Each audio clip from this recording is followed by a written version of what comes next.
Hey there, folks. Welcome to our cozy nook of tales and adventures.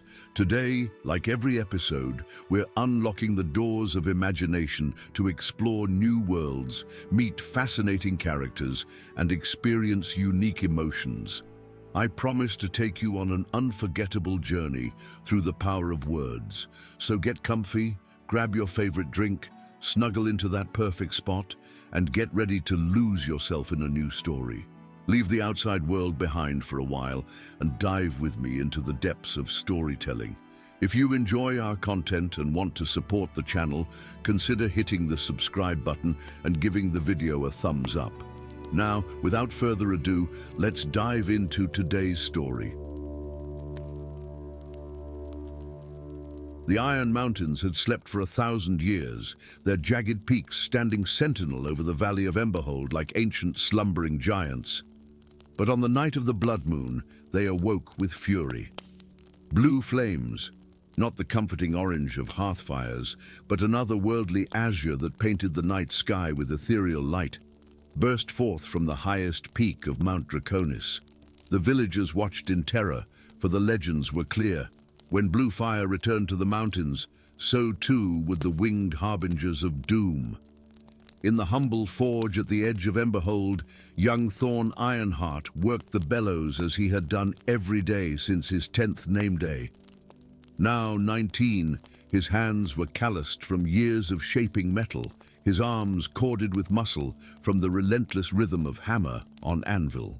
Unlike the other villagers who spoke of nothing but the blue flames and what terrors they might herald, Thorn felt a strange calling. A pull toward the mountain that he could neither explain nor resist. "You're distracted today, boy," grunted Master Grimwood, his ancient face a map of wrinkles deepened by decades before the forge. "That sword won't shape itself." "Apologies, Master," Thorn replied, bringing his hammer down with renewed purpose on the glowing steel. As metal met metal, a peculiar thing happened. The orange glow of the heated blade flickered, then burned blue for the briefest moment. Master Grimwood's eyes widened. "Stop! What did you do?" "Nothing, I just—" But before Thorn could finish, the old blacksmith grabbed his wrist and turned his palm upward. A thin cut crossed his palm. He had nicked himself earlier that morning, and a drop of blood fell onto the hot blade. The entire sword erupted in blue flames. "Fire soul," whispered Grimwood, recoiling as if Thorn had become a viper. "The blood of the ancient ones flows in your veins." By sundown, all of Emberhold knew. Thorn Ironheart, the orphan raised by the village blacksmith, carried dragon's blood in his veins, the same blood that granted him the power to kindle and command the ancestral blue fire that now blazed atop Mount Draconis, the same blood that marked him as anathema to his people. "Dragonkin!" they cried as stones flew through the air. "Abomination!" Thorn fled into the night, the sword, still pulsing with azure flame, his only companion. He ran until his legs could carry him no further, collapsing at the base of the Iron Mountains, where the tree line gave way to stone and ice. It was there, as the first light of dawn crept over the eastern horizon, that a shadow passed overhead. Massive wings blotted out the sun, and a creature of legend descended. The dragon was not the monstrous beast of tavern tales. Its scales shimmered with iridescent beauty, shifting between deepest blue and purple in the morning light. And its eyes, golden, ancient, filled with an intelligence that belied the savage myths, fixed upon Thorn with curious intensity. "You carry the flame," a voice resonated, not in his ears, but in his mind. "After so many generations, the bloodline returns."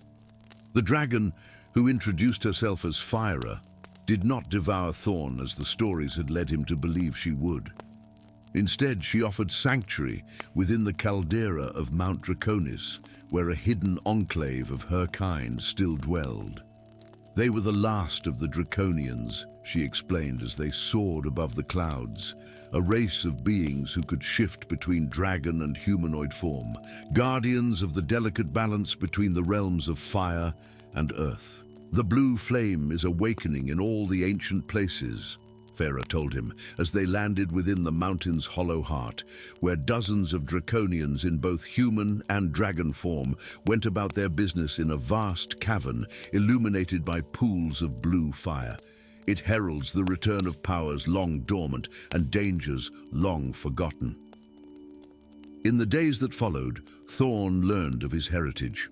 How, centuries ago, during the Great Dragon Wars, a draconian princess had fallen in love with a human king, and from their forbidden union came children with the fire of dragons in their blood and the hearts of humans in their chests.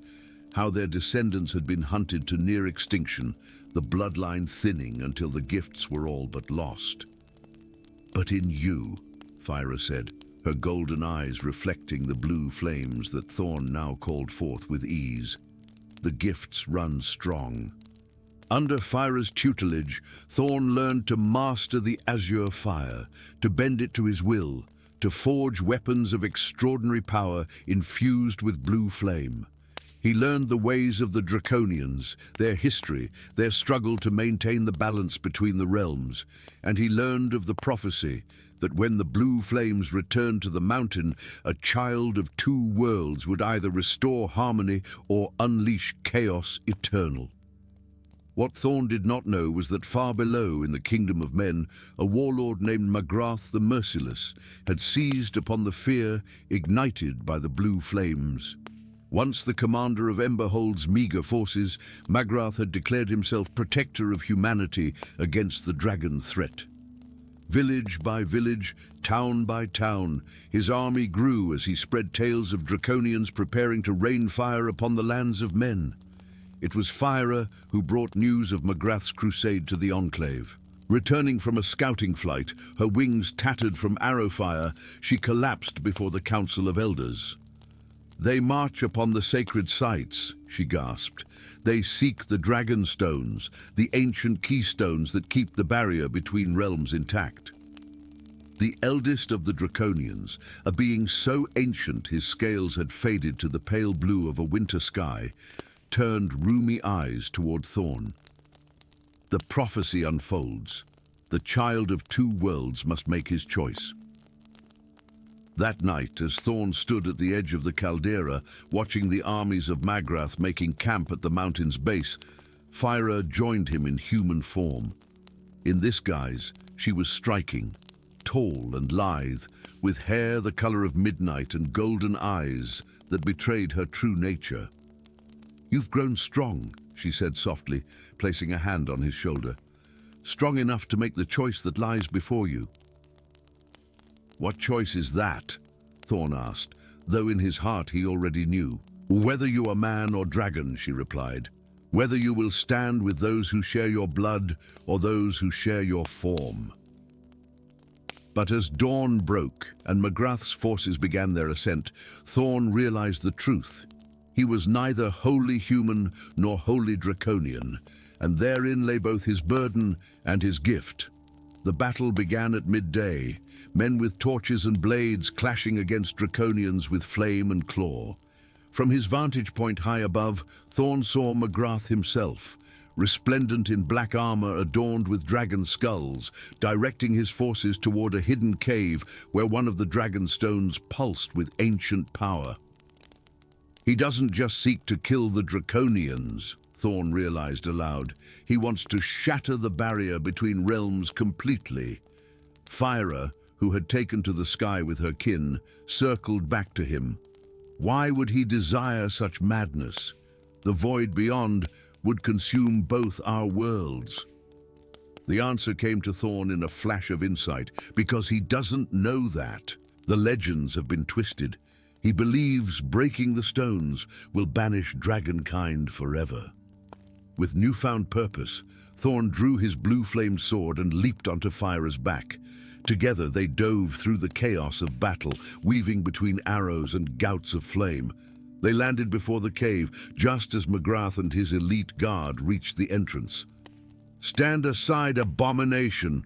Magrath sneered, his blade leveled at Thorn's chest. "You don't understand what you're doing." Thorn replied, his own sword blazing brighter. The stones don't control the dragons. They hold back something far worse. More draconian lies, McGrath spat. The blue flames herald the end of mankind. I will not let that come to pass. As they clashed, steel against flameblade, Thorn felt the power within him surge. Each drop of blood spilled onto the mountainside kindled the azure fire hotter, brighter. The ancient magic of his bloodline called to him, offering untold power if only he would embrace it fully. But embracing it would mean becoming something other than human, something that might indeed fulfill the fears of his former neighbors, something that might forget why protecting humanity mattered. In that moment of hesitation, McGrath struck. His blade slipped past Thorn's guard and bit deep into his side.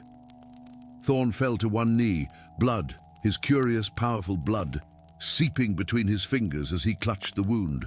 McGrath raised his sword for the killing blow. Die, dragon spawn! The sword descended and met a shield of blue flame.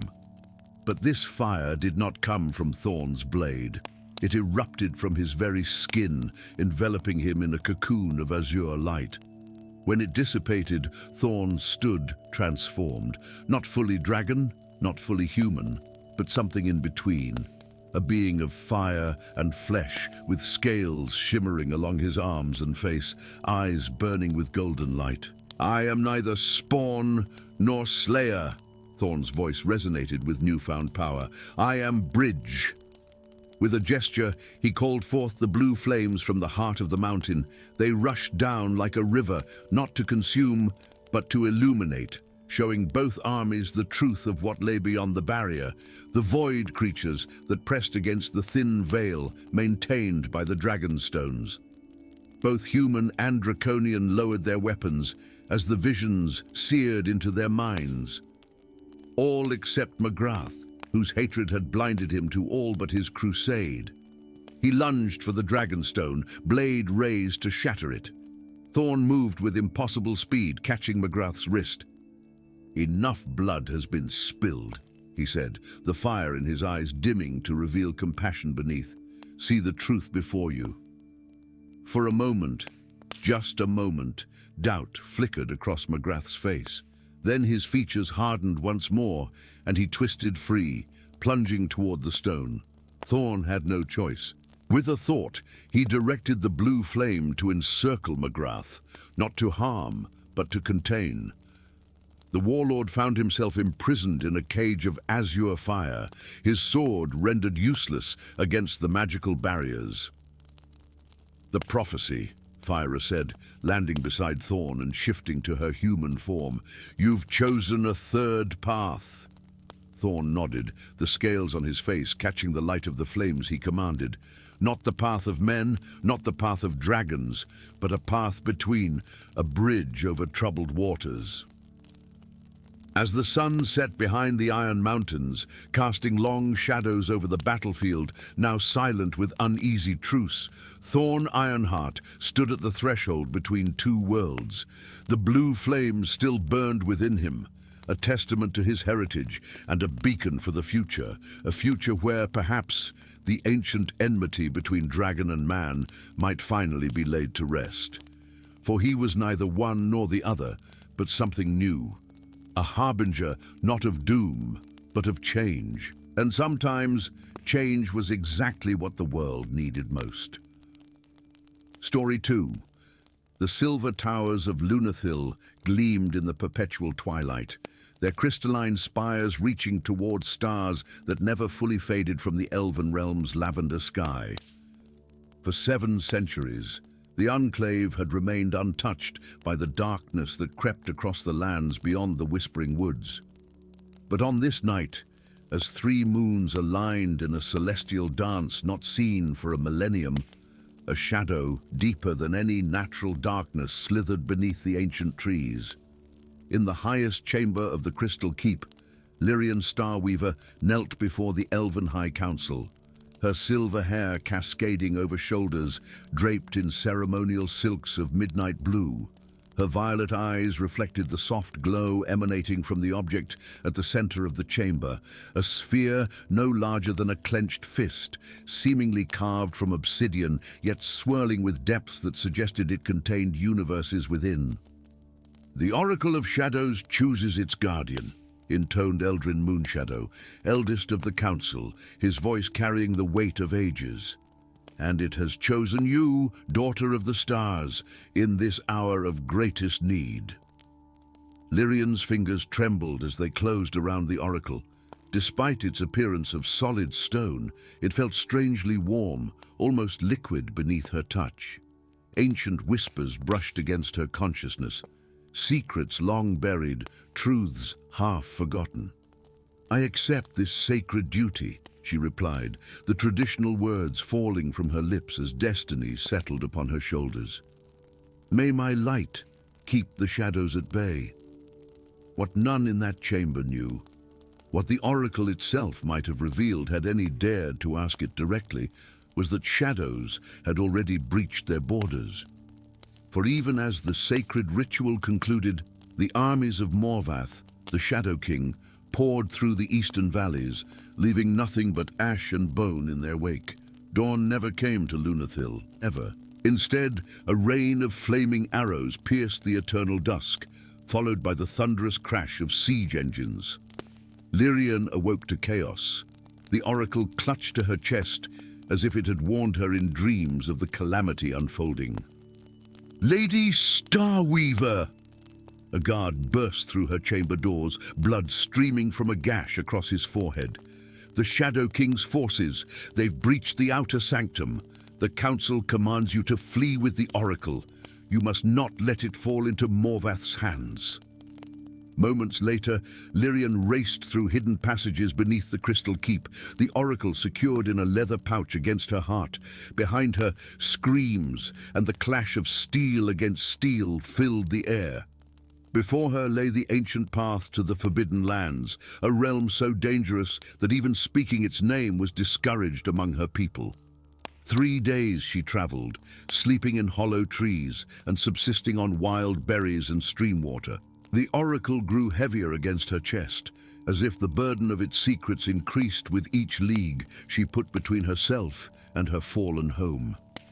On the 4th dawn, as she crested the Whispermist Mountains, she gazed down upon the Forbidden Lands, a maze of jagged canyons, twisted forests, and mist-shrouded valleys that had once been the battleground where the first evil had been defeated and bound.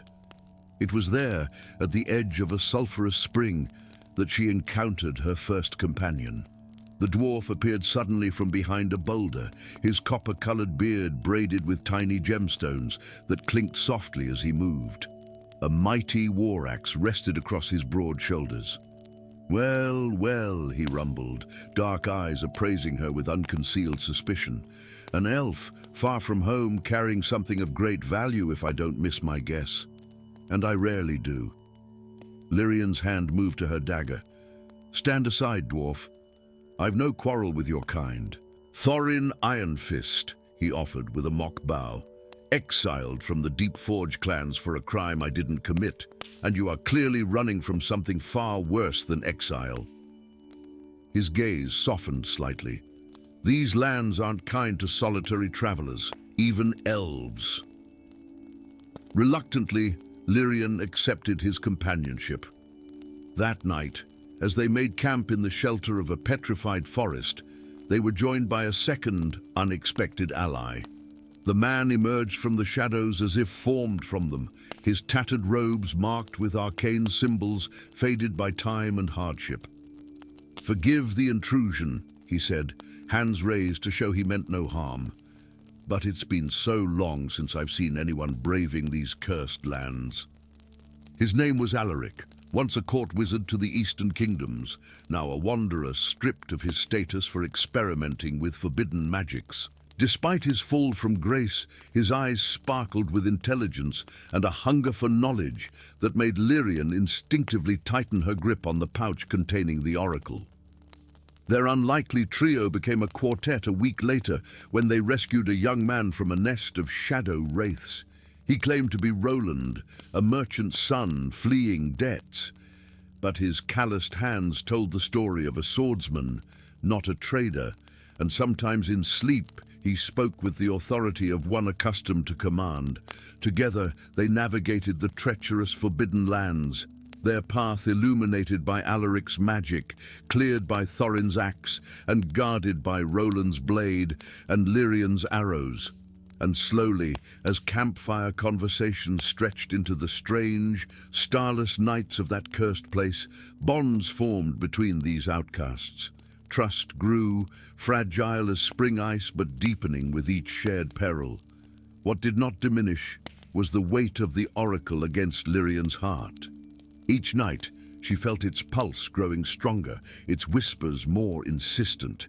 Secrets swirled within its obsidian depths, the location of Morvath's hidden fortress, the true name of the first evil, and darker things still that she dared not contemplate. It was Alaric who finally asked the question that had surely been on all their minds. "The Oracle of Shadows," he said one evening, his voice carefully casual.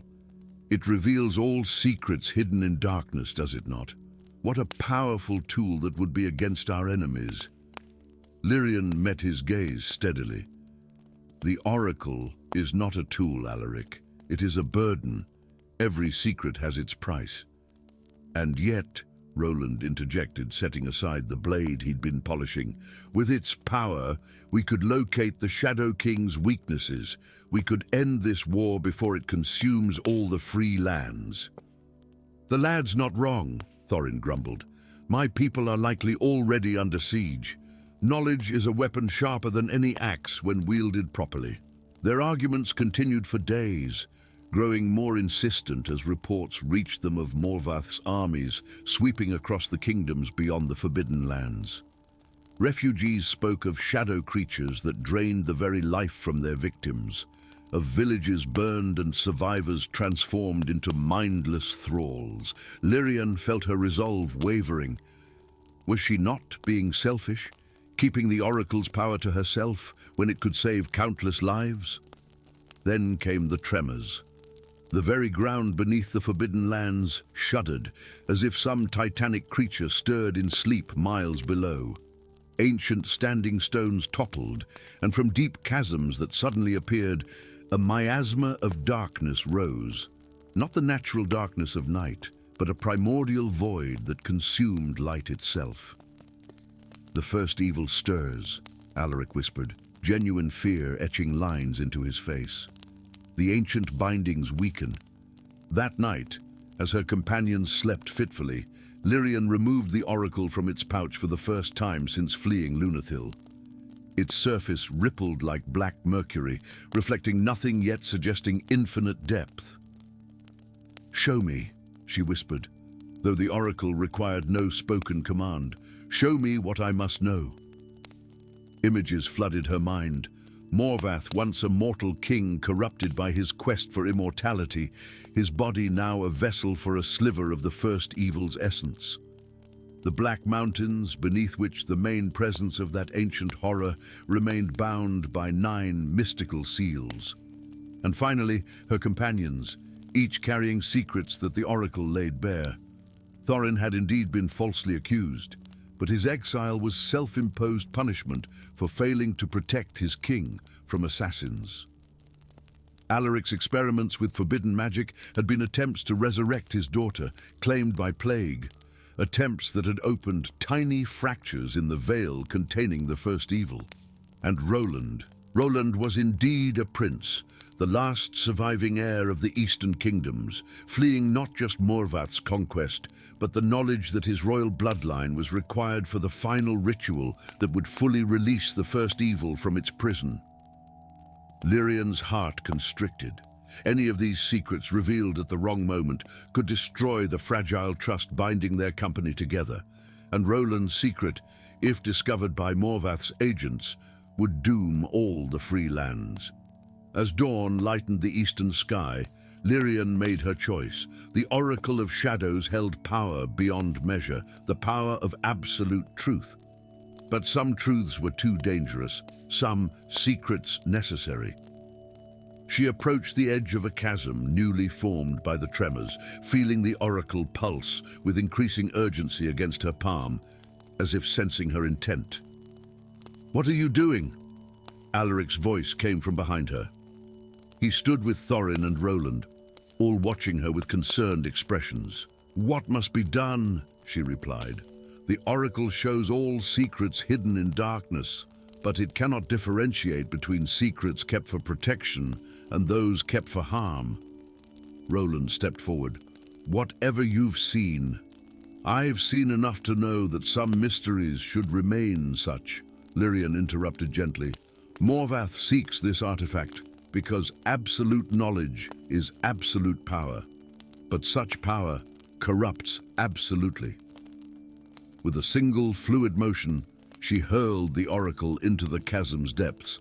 For a moment, its obsidian surface caught the light, flashing like a falling star before darkness swallowed it. "You've destroyed our best hope," Alaric cried, rushing to the chasm's edge. Lirian placed a hand on his shoulder. "No, I've preserved it. Hope lies not in omniscience, but in faith, in trusting one another despite our hidden wounds and secrets." The ground trembled again, but less violently.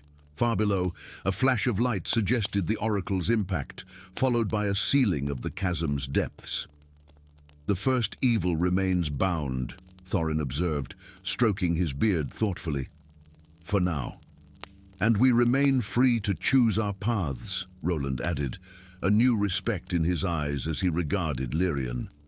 As they turned away from the chasm, facing the long road ahead to rally the free peoples against Morvath's advance, Lirian felt lighter than she had since accepting her role as the oracle's guardian. Some secrets, she had learned, were burdens too heavy for any single heart to bear, and some truths were better discovered through trust and time than revealed in an instant of terrible clarity. The Oracle of Shadows was gone, but in its absence, a different kind of light might now have space to grow. Story 3. The wind howled with malevolent purpose across the once verdant fields of Restful, carrying snowflakes sharp as splinters that cut exposed skin like tiny blades. Where just one moon cycle ago, wildflowers had painted the meadows in vibrant tapestries of color, now only endless white stretched toward the horizon, broken occasionally by the skeletal silhouettes of frozen trees. In the distance, the Crystal Palace of Restful, a structure that had once refracted sunlight into 1,000 rainbow prisms, stood encased in a layer of ice so thick its legendary beauty was now but a ghost beneath a glacial tomb. From the edge of the whispering woods, now silent save for the cracking of freezing bark, Eric Wolfheart observed the changed landscape with eyes the color of winter sky. A fur-lined hood framed a face weathered beyond its 30 years, scars telling stories of hunts gone awry and battles with beasts most men only encountered in nightmares. His breath materialized before him, joining the ever-present mist that had descended upon the realm since the theft of the crown of eternal winter. 6 days, he muttered to himself, adjusting the bow slung across his back. 6 days, and the freeze reaches even here. The crown, an ancient artifact forged from a fallen star and enchanted by the first frost sages, had maintained the delicate balance of seasons in Restful for a millennium, from its resting place in the deepest vault of the Crystal Palace. Its power held winter at bay for 3 seasons, then carefully released just enough frigid magic to cool the land during the appointed time. But now, stolen by unknown hands, its unbridled power spilled across the realm without constraint, threatening to transform Restful into an eternal tundra. Eric turned away from the dismal view, retreating to his isolated cabin, nestled among ancient pines. He had long ago forsaken the nobility of his bloodline, choosing solitude over the poisonous politics of court life. His true name, Eric Frostbearer, last scion of the Northern Jarls, was all but forgotten, replaced by the simple moniker local villagers had bestowed upon him, the Hunter. As he pushed open the weathered door of his cabin, A faint blue glow stopped him in his tracks. Hovering above his hearth was a winged creature no larger than his hand, its gossamer wings beating so slowly they seemed ready to cease at any moment. The fairy's luminescence pulsed weakly, fading with each labored breath. "Help us," the tiny being whispered, voice like wind through icicles. Eric moved swiftly, cupping the fairy gently in calloused hands. "What happened to you?" "The crown," the fairy wheezed, frost forming at the corners of her delicate mouth. "Without balance, the fae cannot survive. The wild magic freezes." Her diminutive hand reached up to touch his cheek, and in that moment, a vision flooded Eric's mind. The crown of eternal winter, its 7 crystal peaks pulsing with ancient power, suspended within a swirling vortex of primal frost magic. Standing before it, a hooded figure chanted in a forbidden tongue. "You," the fairy whispered as the vision faded, "last of the frost-touched bloodline.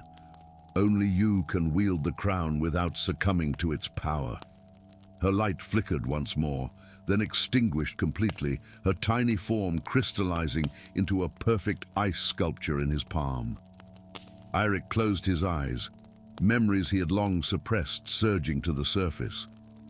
The tales his grandfather told of their ancestors, of how the first Jarl had been blessed by the winter spirits with the ability to channel cold magic without harm. A blessing that had become a curse when it inspired fear and jealousy among the other noble houses. A sharp knock at his door jolted him from these recollections. Drawing his hunting knife, he approached cautiously. Standing in the swirling snow was a woman clad in battle-worn armor, a fur cloak clasped at her shoulders with a silver brooch bearing the royal crest of Frysthall. Despite the grime of travel and obvious exhaustion, her bearing was unmistakably regal. "Princess Karina," Eric said flatly, recognizing the heir to the crystal throne, despite having avoided court for over a decade. "Eric Frostbearer," she replied, her voice firm despite chattering teeth. "I see you remember your real name after all." He stepped aside, allowing her entrance, though his expression remained guarded. "What brings the crown princess to my doorstep in such times, especially alone?" Karina removed her frost-encrusted gloves, warming her hands by the meager fire. "My family stands accused of the theft. The noble houses whisper that we orchestrated it ourselves, to seize absolute power through control of the seasons." Her green eyes flashed with indignation. "We didn't.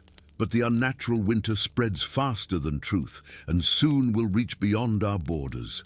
Other kingdoms prepare for war, believing we weaponized the crown." Eric placed the crystallized fairy on a shelf. "And what do you expect from me, princess? I left that world behind. The path of the thief leads to the frozen depths, the territory of the ice trolls. No royal guard would follow me there. They fear those lands almost as much as they now fear my family." She met his gaze unflinchingly. "But you know those territories, and the old stories say only those with the blood of the northern Jarls can safely handle the crown." Eric's hand instinctively moved to an amulet hidden beneath his tunic, a simple crystal pendant, the last remnant of his noble heritage. "I have gold," Karina added, misinterpreting his hesitation. "Keep your gold," he replied, mind turning to the fairy's last words and the vision she had shared. "I have my reasons for accepting." 3 days later, they stood at the border of the frozen depths, a vast expanse of jagged ice formations and bottomless crevasses that formed the ancestral home of the ice trolls. The unnatural storm had intensified, reducing visibility to mere arm's length and cutting through their layers of furs with relentless determination. "The entrance to their main cavern lies beneath that ice arch," Eric shouted over the howling gale, pointing toward a massive formation looming through the whiteout, but approaching openly would be suicide. Karina nodded, her face nearly hidden by the fur-lined hood of her cloak. Over their journey, Eric had discovered an unexpected depth to the princess. She was not the pampered royal he had expected, but a capable warrior and strategist. Her determination to save her kingdom matched his own growing resolve, though he kept his reasons close. "There's another way," he continued, "a hidden tunnel used by smugglers in more temperate times. It should lead us directly to the lower chambers." The passage was tight and treacherous, ice walls sweating with the strange blue luminescence peculiar to the frozen depths. As they emerged into a vast cavern, the source of the theft became horrifyingly clear. Dozens of ice trolls lay shattered across the chamber floor, their crystalline bodies broken into countless glittering shards. At the center of the destruction stood a tall figure in midnight blue robes embroidered with arcane symbols. "Morroth," Karina breathed, recognition and betrayal mingling in her voice. The man turned, revealing a face once handsome, now half transformed by frost magic. Pale blue skin cracked like ancient ice, one eye glowing with unnatural light.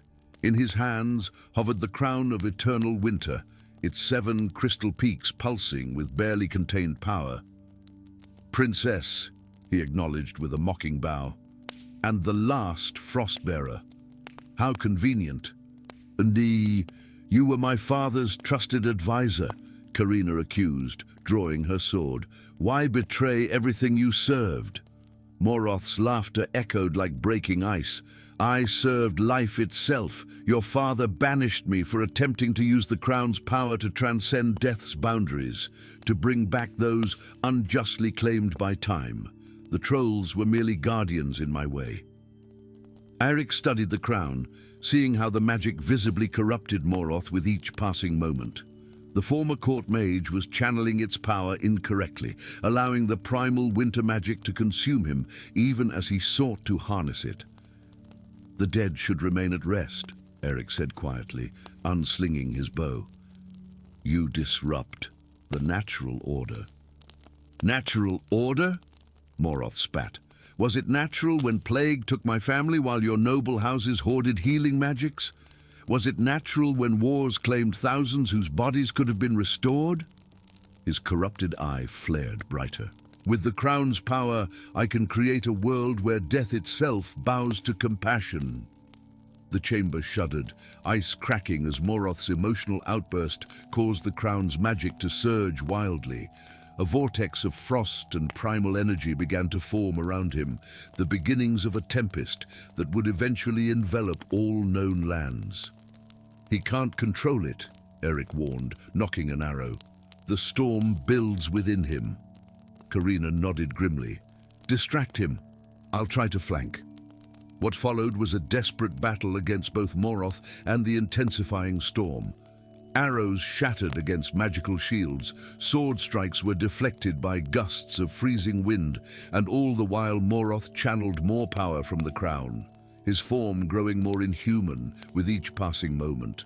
A blast of concentrated winter magic sent Karina sliding across the icy floor, her sword skittering from her grasp.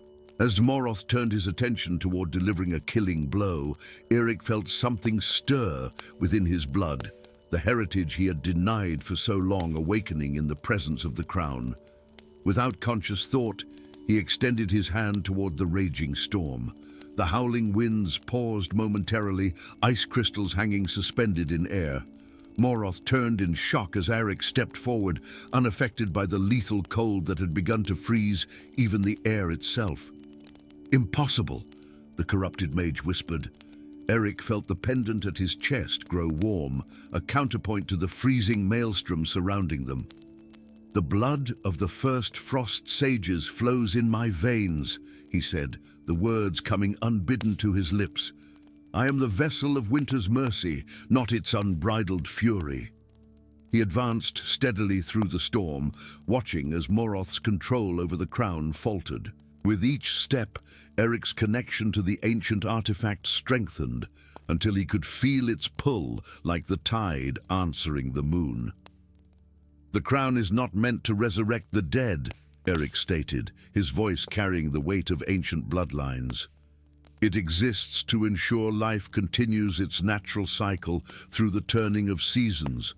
Without winter's rest, spring cannot bring renewal.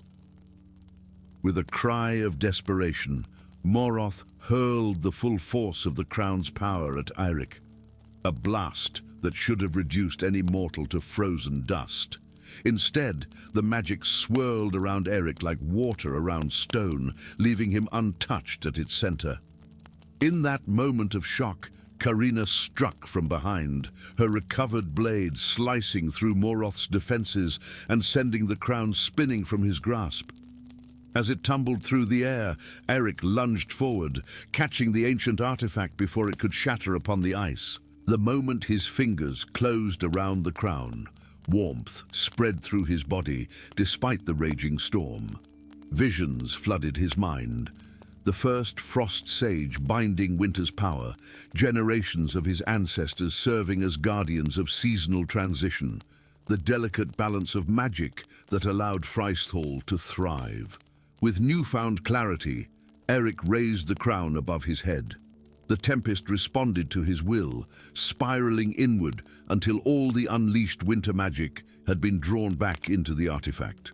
As the last ice crystals settled, the crown's glow stabilized, no longer chaotic, but pulsing with measured rhythm. Morgoth collapsed to his knees, his body already beginning to crumble as the power that had sustained his unnatural transformation receded.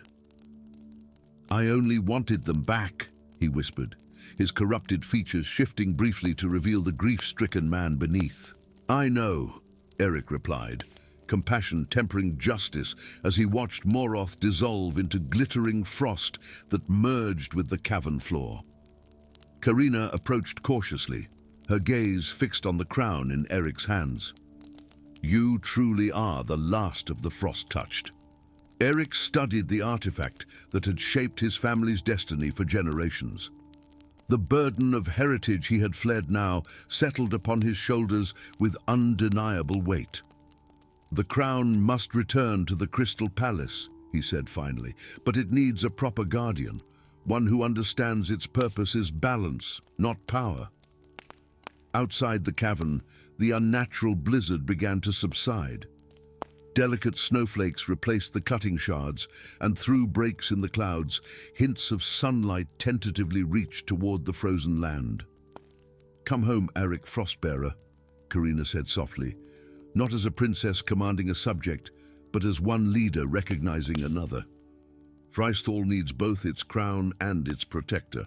As they emerged from the frozen depths, the first green shoots were already pushing through the melting snow, nature rebalancing itself as winter's fury receded to its proper boundaries. Eirik felt the crown pulse in harmony with his own heartbeat, ancient magic recognizing its rightful wielder after generations of separation. The path ahead would be challenging, reclaiming a heritage long abandoned and helping a kingdom heal from wounds both seen and unseen. But as birdsong once again echoed through the whispering woods, Eirik Wolfheart, now Eirik Frostbearer once more, embraced the destiny he had been born to fulfill. Not just a hunter of beasts, but a guardian of seasons and the delicate balance that allowed all life to flourish. Story 4. The sacred fire atop Vigilant Peak had burned uninterrupted for 10 centuries, its amber flames stretching toward the heavens like beseeching fingers, its light a beacon visible from the 7 kingdoms below. Legend claimed that on the blackest nights, when the twin moons hid their faces and stars retreated behind veils of cloud, creatures born of shadow and malice tested the boundaries of their banishment, only to be driven back by that eternal flame. Tonight, as Alaric Flameheart stood atop the ancient battlements, his weathered face illuminated by the sacred pyre he had sworn to protect, he sensed the change before he saw it. The flame, once tall and proud, now sputtered like a candle in a draught. Its golden hue had faded to a pale orange, and for the first time in living memory, the shadows at the edge of the fortress grew bold, creeping closer with each waning flicker. "Master Alaric!" Young Thomas, barely 14 and the newest acolyte of the Guardians, raced up the winding stone steps. "Something approaches from the north. The sentries say it moves like—" The boy's voice faltered, "like darkness with purpose." Alaric's hand instinctively moved to the hilt of Emberblade, the sword passed down through generations of Guardian commanders. Its metal, forged in the sacred flame itself, gleamed with inner light, even as the great pyre diminished. "Sound the horn of vigilance," he commanded, "all Guardians to their stations." But even as the ancient horn's mournful cry echoed across the mountaintop fortress, Alaric knew the truth that had haunted his dreams. The Order of the Flame, once 500 strong, had dwindled to barely 30. The kingdoms below, enjoying centuries of safety, had grown complacent, sending fewer sons and daughters to serve. And the flame itself, the eternal protector, was dying. The attack came not as a thunderous assault, but as an insidious infiltration. Tendrils of living shadow slipped through arrow slits, curled beneath doors, and poured like black water down chimneys. Where they touched, stone frosted and men fell, their faces frozen in expressions of primal terror. Alaric fought with the ferocity of desperation, Emberblade carving arcs of light through the darkness. Each shadow it touched dissipated with a hiss like water on hot steel, but for each he banished, 3 more poured in. "To the sanctum!" he roared above the chaos, gathering the surviving Guardians, now barely a dozen. "We must protect the flame at all costs!" They retreated to the heart of the fortress, where the sacred pyre burned upon an altar of ancient stone. Runes of protection, carved by the first Guardians, glowed faintly along the chamber walls, but many had grown dim over centuries, their magic fading like dying stars. The shadows converged on the sanctum door, their formless mass probing for weakness in the enchanted wood and iron. Inside, Alaric knelt before the weakened flame, its heat barely enough to warm his outstretched hands. "Ancient light, eternal, sentinel," he whispered the prayer taught to every Guardian from their first day. "Grant us your strength against the encroaching night." The flame surged momentarily, then diminished further, revealing what Alaric had feared to acknowledge. Without intervention, the sacred fire would extinguish before dawn. "Commander!" Lysander, his most trusted Guardian, approached with reverence. "The archives speak of renewal, a ritual performed only twice in our Order's history, when the flame waned as it does now." "I know what's required," Alaric replied, his voice heavy with the weight of a decision already made, the crystallized heart of an ancient dragon. "But the great worms are gone from these lands," protested Thomas, his youthful face smudged with ash and blood. "Hunted to extinction generations ago." Alaric rose, Emberblade gleaming with determined purpose. "Not extinction. Retreat. The last of their kind dwells in the wasteland beyond the shattered mountains. I must go there. But the shadows will breach these walls by morning without the flame's full strength." Alaric's tone brooked no argument. "Hold as long as you can. If I don't return within a fortnight, abandon the fortress. Warn the kingdoms." As the shadows clawed at the sanctum door, Alaric descended into passages known only to Guardian commanders. Ancient tunnels, carved through the living mountain, led to a hidden exit on the peak's southern face. As he emerged under starlight, the howls of shadow creatures filled the air behind him, punctuated by the defiant battle cries of his brethren. 5 days into the wasteland, Alaric's water ran dry. The sun beat down upon endless dunes by day, while at night the temperature plummeted until breath frosted in the air.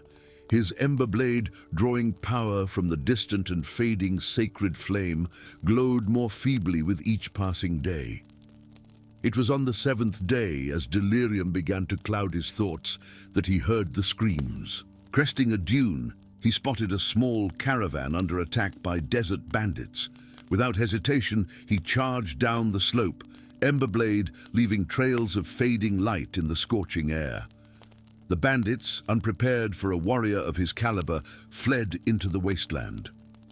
Among their captives, bound and gagged, was a young woman with striking silver hair and eyes the color of twilight.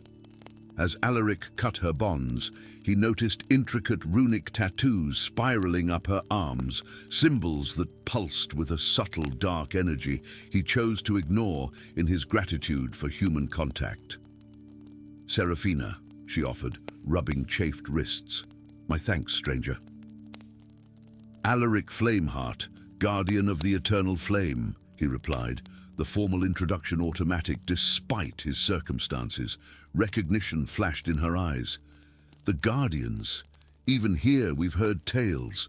She studied his haggard appearance. "You're far from your mountain guardian." Alaric considered his response carefully. Trust came difficult to those trained to stand sentinel against darkness, yet survival in this desolation might demand allies. "I seek the last dragon," he finally admitted. "The flame fades, and only a dragon's heart crystal can rekindle it." Seraphina's expression remained carefully neutral. "I know these wastes. The great worm Azurath makes his lair in the crystal spires to the east." She gestured toward distant mountains that shimmered like mirages. "I can guide you, as payment for my rescue." Alaric should have questioned her convenient knowledge, should have wondered at the strange tattoos that seemed to shift when he wasn't looking directly at them. But exhaustion and purpose clouded judgment that would normally have been crystalline. They traveled eastward for 3 more days, their unlikely partnership developing into something approaching companionship. Seraphina proved knowledgeable about desert survival, finding hidden water sources and edible plants among seemingly barren landscapes. At night, as they camped beneath unfamiliar stars, she asked questions about the Guardians, the sacred flame, and the creatures it held at bay. "Have you ever wondered," she asked on the 3rd night, "why they fear the flame so? What drives their hatred of it?" Alaric stared into their small campfire, a pale imitation of the great pyre he had sworn to protect. "Evil requires no motivation beyond its nature. Is that what your order teaches?" Her voice carried no judgment, only curiosity. "That they are simply evil?"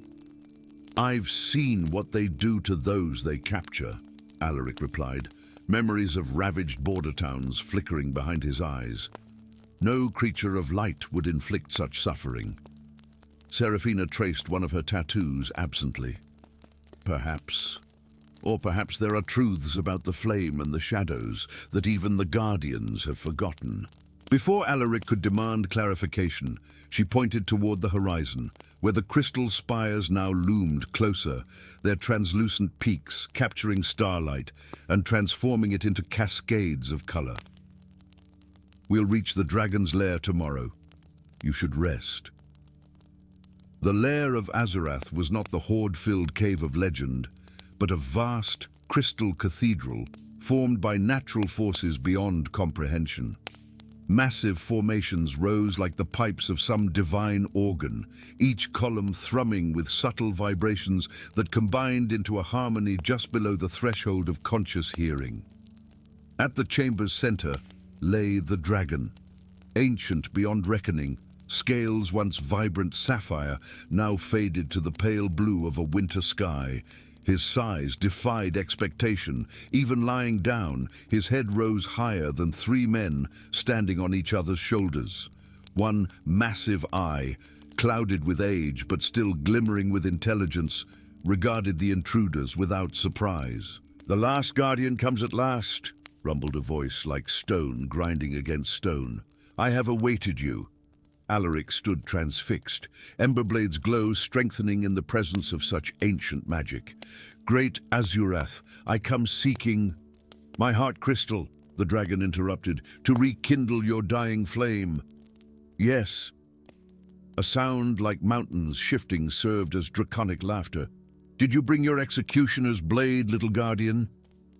Beside Alaric, Seraphina had grown very still, her tattoos pulsing with increased intensity. For the first time, Alaric confronted the reality of his quest. To save the flame, he must slay this magnificent ancient being, perhaps the last of its kind. His hand tightened on Emberblade's hilt. "Before you decide, Guardian." Azurath's tail swept across the crystal floor, creating a cascade of bell-like tones. "Perhaps you should know the truth your order has kept hidden for centuries, even from its own." With a gesture of one massive claw, the dragon touched a nearby crystal column. It flared to life, projecting images into the air between them. Alaric watched in growing horror as the vision showed guardian commanders of past generations secretly channeling the sacred flame's power, not to strengthen the barriers against darkness, but to fuel rituals of dominance over the surrounding kingdoms, to extend their own lives, to enforce their will upon those they claimed to protect. "The flame was never meant to banish darkness," Azurath explained as the visions faded. "It was created as balance, light and shadow in harmony. But your ancestors perverted its purpose, draining its essence until now it stands on the brink of extinction, and with it, all magic fades from the world." Alaric fell to his knees, centuries of certainty crumbling around him. "Then the shadows that attack us are not creatures of evil, but the flame's counterpart, seeking to restore equilibrium." The dragon's gaze shifted to Seraphina, as the Queen of Shadows' emissary knows well. Seraphina's tattoos now blazed openly, darkness swirling around her like liquid night. "I was sent to lead you here, Guardian. Not for your death, but for this moment of truth." Alaric looked from the ancient dragon to the shadow emissary, Emberblade's light flickering uncertainly between them. "Then what must be done? If the flame dies completely, then darkness consumes all," Azurath confirmed. "But if it burns too fiercely as your order forced it to do, light becomes tyranny. There must be balance." The dragon extended one massive talon, upon which rested a small crystal that pulsed with inner light. "This splinter of my heart, freely given, not taken in violence, can rekindle your flame, but it must burn in harmony with shadow, not in opposition." Seraphina approached Alaric, darkness swirling around her outstretched hand. "The Queen of Shadows offers covenant, not conquest. Accept the balance as it was meant to be." Alaric stared at Emberblade, the symbol of his order's uncompromising stance against darkness.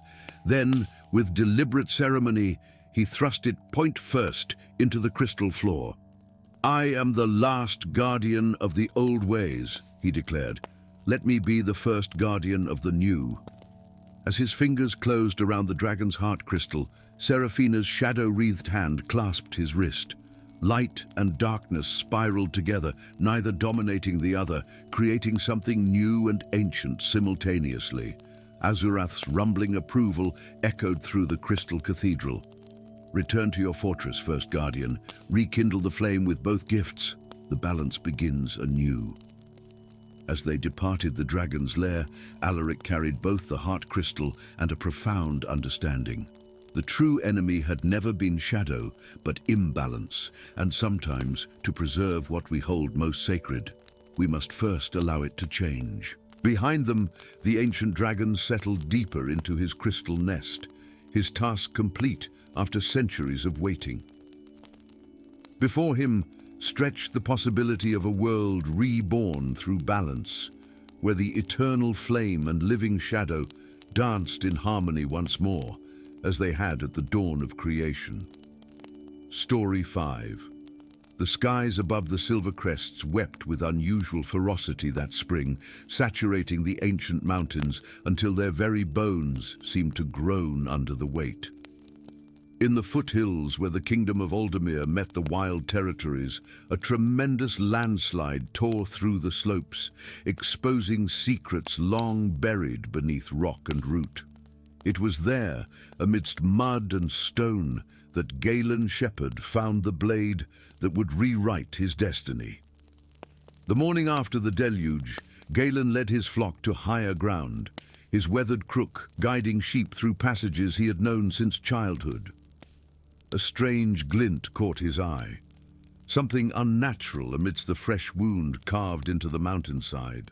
Curiosity drew him closer, past tumbled boulders and uprooted trees, until his calloused fingers closed around a hilt protruding from the disturbed earth. The sword emerged from its centuries-long tomb, like a slumbering beast reluctantly waking. Its metal, neither silver nor steel, but something altogether different, captured sunlight and transformed it into ripples of iridescent color that danced along the blade. Ancient runes etched along its length seemed to shift and change when viewed from different angles, as if alive with secrets impatient to be spoken. "By the old gods," Galen whispered, his voice lost in the mountain breeze.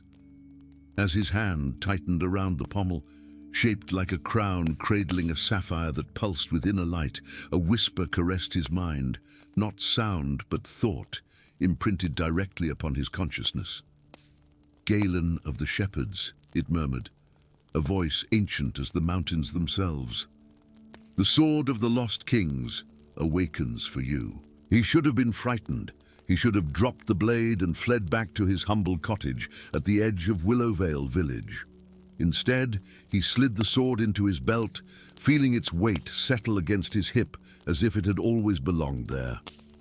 That night, as Galen slept beneath the stars, unable to part with the blade even long enough to return home, the sword whispered again, painting visions behind his eyelids of a kingdom once glorious, of wise and just rulers whose names had been scrubbed from historical record, and of a hall hidden deep within the silver crests where those kings slumbered, awaiting the call to return.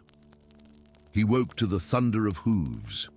Riders clad in the crimson and black of King Malachi's royal guard crested the nearest hill, their polished armor catching the dawn light. At their center rode Captain Dornoch, whose reputation for cruelty preceded him even to remote Willowvale. "Surrender the relic, shepherd," Dornoch called, his warhorse pawing impatiently at the earth. "His Majesty offers mercy to those who serve him willingly."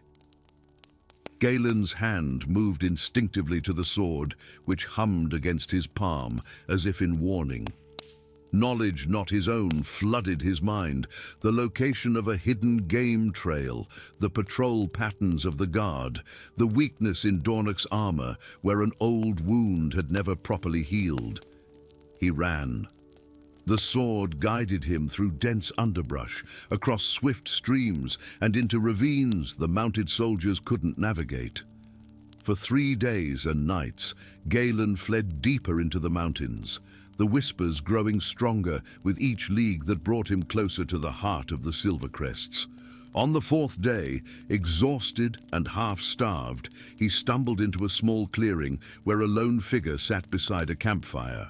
The traveler wore battered leather armor and a hood that concealed their features, the hilt of a well-used blade protruding over one shoulder. "You run like a man with the entire royal army at his heels," observed the stranger, voice surprisingly melodic despite its affected gruffness. "Not the entire army," Galen replied warily. "Just enough of it."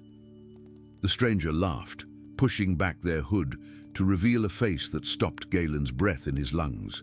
Though smudged with trail dust and framed by hair roughly cut short, the features were unmistakably feminine and hauntingly familiar from the coins that bore her likeness. "Princess Ilara," he gasped, dropping instinctively to one knee. "Rise, shepherd. I abandoned that title when I fled my father's court." She gestured to the empty space across the fire. "Now I'm just Ilara, a mercenary seeking her fortune far from royal machinations. But you're to wed King Malachi within the moon's turn." The proclamation reached even Willowvale. Ilara's expression hardened, her hand moving unconsciously to the scar that traced her jawline. "I would sooner wed a serpent. Malachi murdered my father and seized his throne.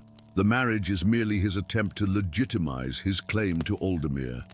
The sword at Galen's hip pulsed, as if responding to her words. Ilara's eyes widened as she noticed it for the first time. "Is that By the ancient pact, you found it. Her voice dropped to a reverent whisper. The sword of the lost kings. Before Galen could respond, arrows whistled through the clearing. One buried itself in the log beside Ilara, while another grazed Galen's shoulder.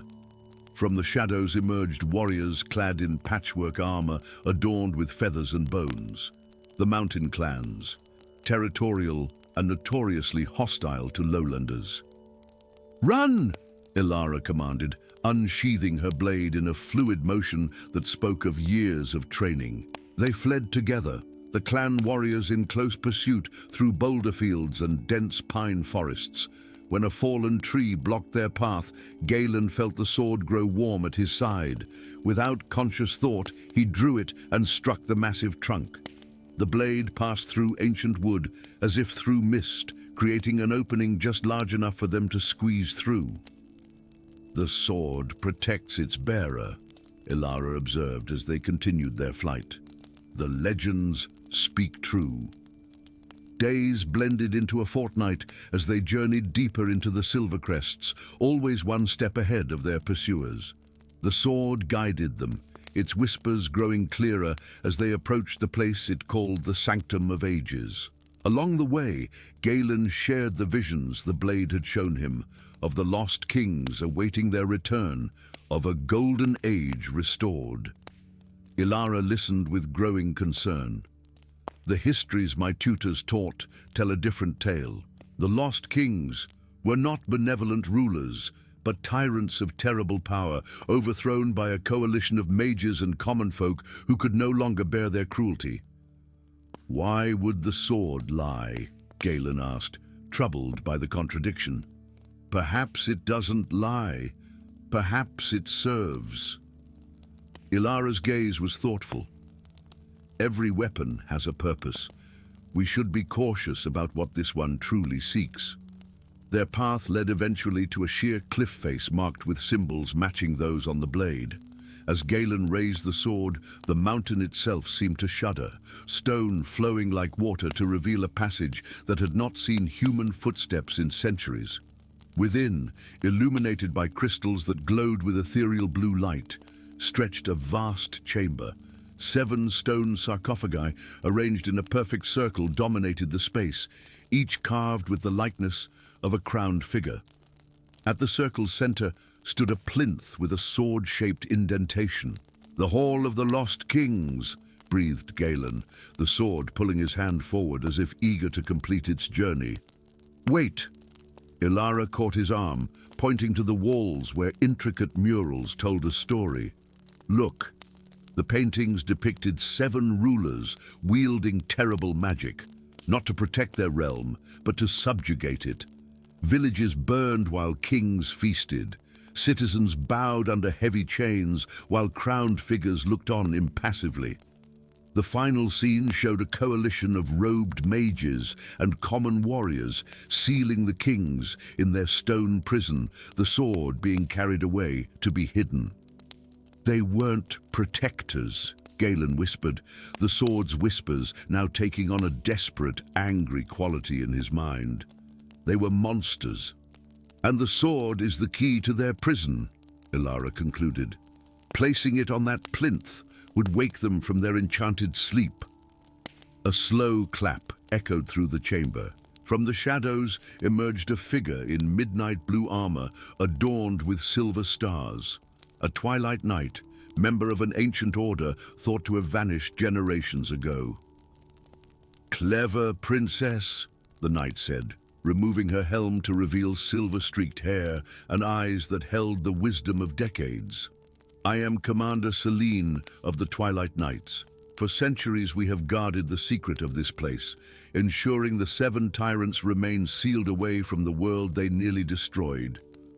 "Then why didn't you stop me from finding the sword?" demanded Galen. "Because the sword chooses its bearer for a reason," Selene replied. "Each generation, it calls to one whose heart must be tested. Will they succumb to promises of power, or will they recognize the truth beneath the whispers?" Before Galen could respond, the chamber shook with the impact of battering rams. Through the entrance poured King Malachi's forces, led by Captain Dornoch. From another passage emerged warriors of the mountain clans. Both groups froze at the threshold, weapons ready but momentarily awed by the chamber's majesty. The sword! Malachi himself pushed forward, resplendent in ornate armor, his crown perched atop graying temples. "Give it to me, shepherd, and I may yet spare your life." The sword's whispers intensified to a scream in Galen's mind, promising power beyond imagining if he would only place it upon the plinth and awaken the lost kings. With their might behind him, he could overthrow Malachi, rule Aldemir himself, remake the world as he saw fit. Galen looked from the sword to Elara, whose eyes held not ambition but concern, for him, for her kingdom, for a future threatened by both present tyrants and ancient evils. "No," he said finally, his voice echoing through the chamber. "Neither you nor they deserve to rule." With all his strength, he brought the sword down upon the stone plinth, not to place it, but to shatter both. The blade connected with ancient rock in an explosion of blinding light and deafening sound. When vision returned, the plinth lay in ruins. The sword impossibly remained intact, but changed. Its runes now glowed with softer light, the whispers silenced. "You broke the enchantment," Celine whispered, awe in her voice. "The connection between the sword and its makers is severed." King Malachi roared in fury, drawing his own blade and charging forward, only to be intercepted by the mountain clan chieftain, who had witnessed enough to recognize a greater threat than highland trespassers. In the chaos that followed, Elara seized Galen's hand, leading him through a hidden passage Celine indicated with a respectful nod. "The sword is still powerful," Galen said, as they emerged onto a mountain ledge overlooking the vast expanse of Aldemir.